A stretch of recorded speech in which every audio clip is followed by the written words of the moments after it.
Everybody, JC here with another T&I toy review. And for today's review, I'm going to be taking a look at the brand new DC Comics Multiverse 6-inch Batman Year 2, the Reaper figure from Mattel.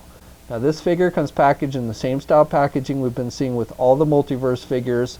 Up at the top, you've got the DC Comic Multiverse logo and the red and black highlights on the packaging. The figure is clearly displayed in the window box. Down below you've got some artwork for the character and the name, and then it tells us it comes with a Rookie Collect and Connect piece. On the side of the packaging you again have more artwork for the character and a brief bio in multiple languages. And then on the back of the packaging we have a look at all the figures in the wave that you need to get in order to complete the Batbot Collect and Connect Rookie figure. Alright, let's get this open and take a look at what's inside. Okay, so here's a look at the figure outside the packaging along with the other contents. Now first of all, this figure comes with the torso piece for the Rookie Batbot Collect and Connect figure, and I'll be taking a look at that in its own review probably next week sometime, so be sure to check back for that. So besides the Collect and Connect piece, this figure also comes with an alternate pair of hands. So first of all, you get this pair of closed-fisted hands which are attached to the figure when you first take it out of the packaging. And the color of the red matches the rest of the figure pretty nicely, and you've got the line work to give you that leather type look. Now one of the things that's kind of unique about these hands is they've actually given this figure hinge joints on the regular hands, which is not something we often see with this line. So that is interesting that they gave us the hinge joints on this one. And then the alternate pair of hands are to replicate his primary weapon, which are these scythe type weapons that he wears.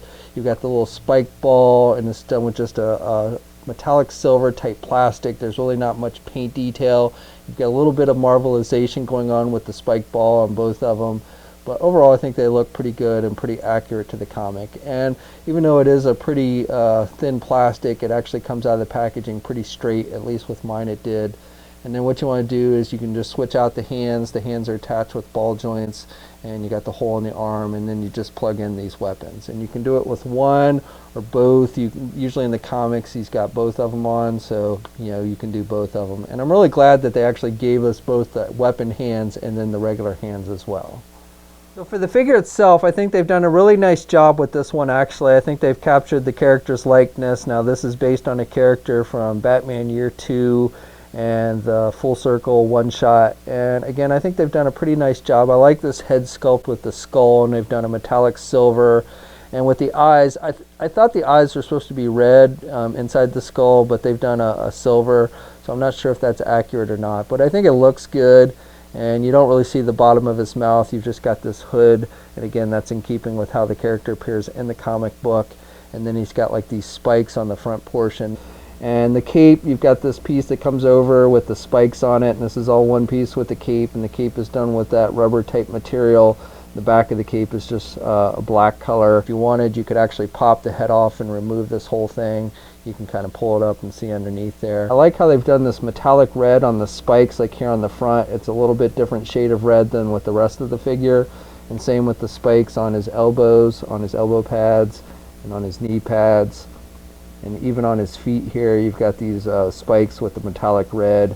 And then for the rest of the figure it's done with just a red color. You do have some black shading throughout the figure to give it that kind of leather look. This is basically just a leather outfit, and I like the line work that's sculpted up here on his chest and on this midsection. And again you've got some more spikes sculpted here on the midsection, the line work on his arms and everything, and down on his legs and feet. So overall, even though this is a pretty obscure character, I think it's a cool looking one, and I think they've done a good job of capturing the look of it. So this figure stands about 6 3/4 inches tall. So here's a comparison with the new Multiverse Rebirth Batman figure. Now again, this is based on a character from the Year 2 storyline, so we don't really have a Multiverse Year 2 Batman yet.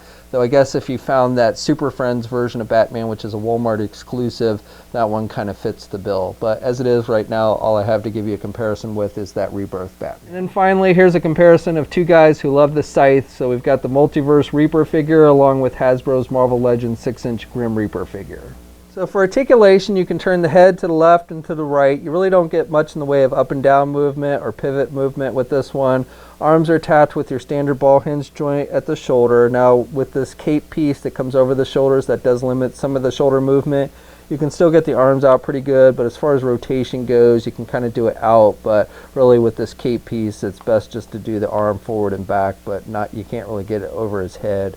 He does have a bicep swivel, single hinged elbow, so he can bend his elbow about that much.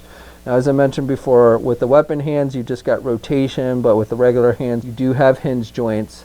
Then also this figure has an ab crunch type joint, which is again is not something we generally see in this line, but this one does have the ab crunch, so he can crunch down about that much, and then he can look back pretty good there at that midsection. He's got a waist swivel. He's got the side hinge joints for the legs, so he can do the splits good. Then you can get the leg forward about that much, and you can do the leg out and back. He's got a thigh swivel. He's got a single hinge knee. Now again, I would recommend caution with these knee joints because it does kind of incorporate that rubber type material, which has a tendency to break if you pull on it too hard, and I don't want to pull on it too hard, so you can bend it the knee a little bit more, but it's kind of stuck about that much. But again, recommend caution when you're bending the knee with these. And then you've got some up and down movement. You've got an up and down hinge, but really don't actually have much movement with the foot on this one. No rotation and no pivot, and 2 peg holes on the bottom of the feet. Okay, so that's my review. So overall, I think this is a really nice looking figure. I think the sculpting detail is good and paint applications are decent. It even actually has a little better articulation than most of the other figures in this line with the ab crunch joint. You've got hinge joints on the regular hands. So overall, even though this is a pretty obscure character that really doesn't fit in with the other figures that have been released in the Multiverse line up until this point, I still think it's a nice looking figure, and if you're a fan of the character or just like cool looking Batman villains, this is one you'll want to check out. Now this figure, along with the rest of the wave, is on shelves now. We'll have a full image gallery up at toynewseye.com. There'll be a link in the video description below. As always, leave a comment, let us know what you think. If you're so inclined, please like the video. Also, if you haven't already, please hit that subscribe button. I'd really appreciate it. You can also follow me on my Facebook, Twitter, and Instagram accounts. I have links to those in the video description as well. And until next time, I'll catch you later.